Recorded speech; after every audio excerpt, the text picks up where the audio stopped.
আপনি আশা করব এরা প্রত্যেকেই গুণীজন বিদগ্ধ মানুষ।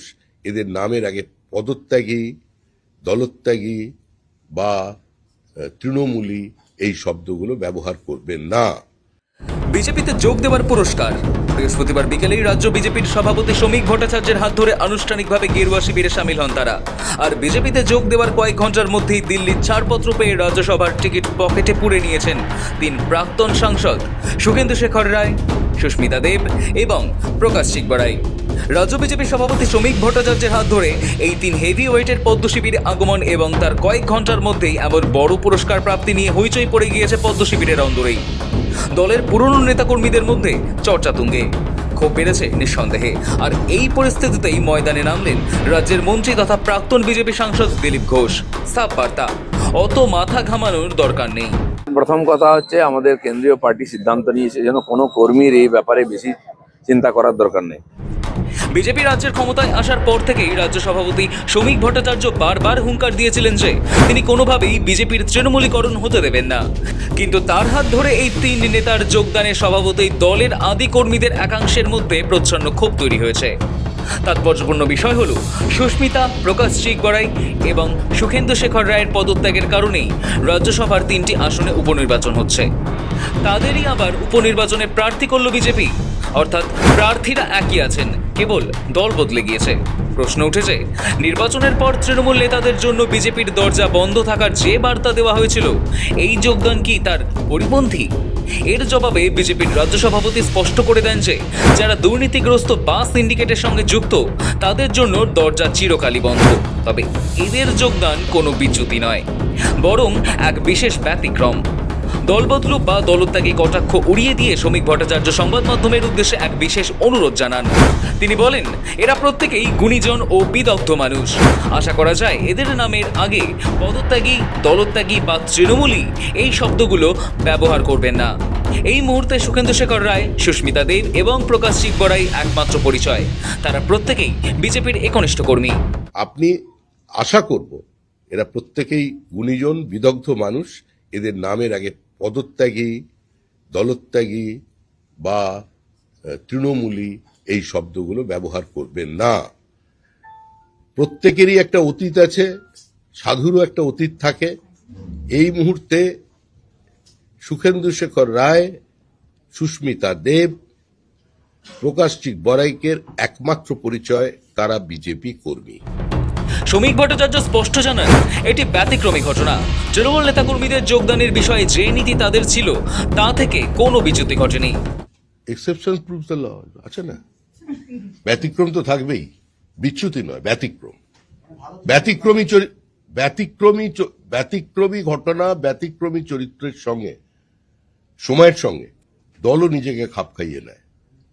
পার্টির সিদ্ধান্ত চূড়ান্ত সিদ্ধান্ত। কিন্তু শ্রমিকের এই বার্তায় চিড়ে ভেজে নেই। দলের আদি কর্মীদের একাংশের মধ্যে প্রচ্ছন্ন ক্ষোভ তো তৈরি হয়েইছে। এসবের মাঝেই ক্ষোভ উগরে দিয়ে পদ্ম শিবিরকে খোঁজা দিতে ছাড়েনি কালীঘাট তৃণমূলও। তারাই বিজেপির নেতা। কিসের বিজেপি? ভারতের নাকি পৃথিবীর সব থেকে বড় দল। আমাদের দল থেকে রিজাইন করার 1 ঘন্টার মধ্যে আপনারা প্রার্থী তাদেরকে করতে বাধ্য হন। তা মেনে নিন যে তৃণমূলে ভালো লোক থাকে, মেনে নিন তৃণমূলে ভালো লোক থাকে, যত ভালো লোক বিজেপিতে নেই। আজকের মুখ্যমন্ত্রীও আপনাদের রাজ্যে আপনাদের দল থেকে কোনো মুখ্যমন্ত্রী পাওয়া যায়নি। আপনাদের দলকে সরকারে আসতে গিয়ে তৃণমূলের অভিজ্ঞতা সম্পন্ন একজন প্রশাসনিকভাবে প্রাক্তন মন্ত্রী, সাংসদ, তাকে মুখ্যমন্ত্রীর দায়িত্ব দিতে হয়েছে। রাজ্যসভা 3 জন যাচ্ছেন 1 ঘন্টার মধ্যে, তাহলে বিজেপিটা কই? এটা বিজেপির যারা কর্মী সমর্থক তারা ভাববেন। আর যাকে তৃণমূলকে অ্যাটাক করবেন না, আপনি জানেন না কবে কোন তৃণমূল কোন অঙ্কে কোন স্বার্থে দুম করে আপনার দলে চলে যাবে, তাকেই তার নামে জিন্দাবাদ দিতে হবে। যদিও রাজনৈতিক মহলের মতে এই সিদ্ধান্তটি সম্পূর্ণভাবে দিল্লির কেন্দ্রীয় নেতৃত্বের। আর এই অস্বস্তিকর বিতর্কের মাঝেই ক্ষুব্ধ দলীয় কর্মীদের শান্ত করতে এবং সমালোচকদের মুখ বন্ধ করতে আসরে নামলেন রাজ্যের পঞ্চায়েত ও গ্রামোন্নয়ন মন্ত্রী দিলীপ ঘোষ। রবিবার সাংবাদিকদের মুখোমুখি হয়ে দিলীপ ঘোষ কার্যত বুঝিয়ে দিলেন সংসদীয় রাজনীতির ময়দানে পুরনো চাল ভাতে বাড়ে।